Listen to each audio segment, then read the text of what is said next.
tornado warnings. How bad is it going to get, Dylan? You know, actually, the storm we're expecting today is going to be worse than the storm. It's going to be the equivalent of a Category 2 hurricane, if you think about it. It's not really a hurricane because it doesn't develop the same way, but it's this onshore flow. Scattered showers right now, but it's going to be replaced this afternoon by torrential downpours, and also the fact that we could see those very gusty winds. Yesterday, again, as you heard, we had the tornadoes. We had wind gusts along the coast up around 100 miles per hour. Because of that, look at all of these high wind warnings. This includes big cities like Seattle, Eugene, Oregon, down into Crescent City. We could see wind gusts today again up around 80 to 100 miles per hour. That could lead to power outages, down trees, down power lines, you name it. It's a big storm that's going to affect the area as early as late this morning, into this afternoon, into the overnight, and then we'll start to see the rain taper off as we go into tomorrow morning. And then it becomes more or less spotty showers, because after the big storm moves through, then we're going to see a cold front move in, and that's going to reinforce the rain, especially across northwestern California.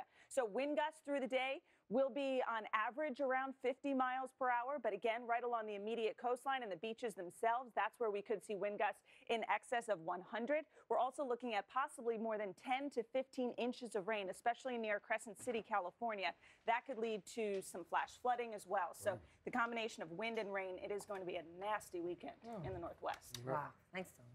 A series of wildfires burning. It's right there. Wow. All right, Dylan's back with a check of the rest of the country's forecast. Yeah, and besides the storm in the Pacific Northwest, things are actually pretty quiet across most of the country. In fact, we're looking at possible record-breaking heat across parts of the plains into the Midwest, too.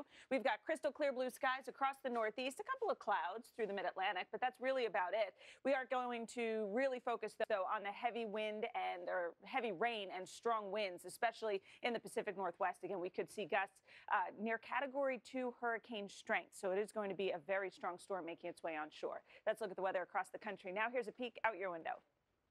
No, I haven't. That's a violent act. That's a violent act, Craig. No one should ever do that. Wait, but you two both have milked a cow. Oh, yeah, absolutely. So you're the only one that hasn't. I have fed a cow, so I put milk into a cow. Can we get a cow? Is that what their drink? Props? It We're was going a to work cat, on that. yeah. We should probably get another check of the forecast. Yes, I think I lost it. Hey, there we go. Good angle.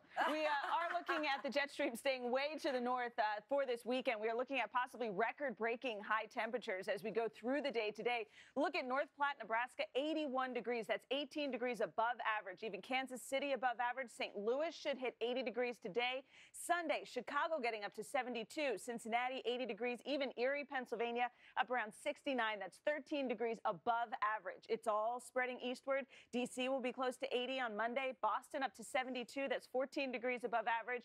Again, we're looking at highs about 20 to 25 degrees above average, all the way up into Wisconsin and into Michigan as well as we go into next week. So it is going to be a warm one, more like what you'd expect at the end of August than the middle of October. We also have this cold front. This is going to slide eastward today, bring a couple of spotty showers through the western Great Lakes later on this afternoon. But the big story is the high wind and the heavy rain out in the Pacific Northwest. That's going to start moving in within the next couple of hours. That's a look at the weather across the country. Now here's a peek out your window.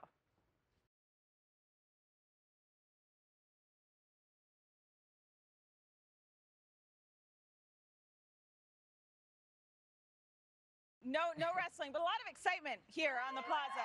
Everyone's happy, and I'm learning a lot out here because the baby's due December 17th. You said the 16th is your birthday. 15th. You're the 15th. Anybody the 14th over here? 18th over here? 12th. Everybody's born in December in this corner, so I'm just going to hang out over here. Let's take a look at that weather going on in the Pacific Northwest. We had yesterday A topic that resonates with a lot of new parents, with a lot of folks who've been parenting for a while as well, coming up in trending. We'll talk a little bit more about something that every parent experiences.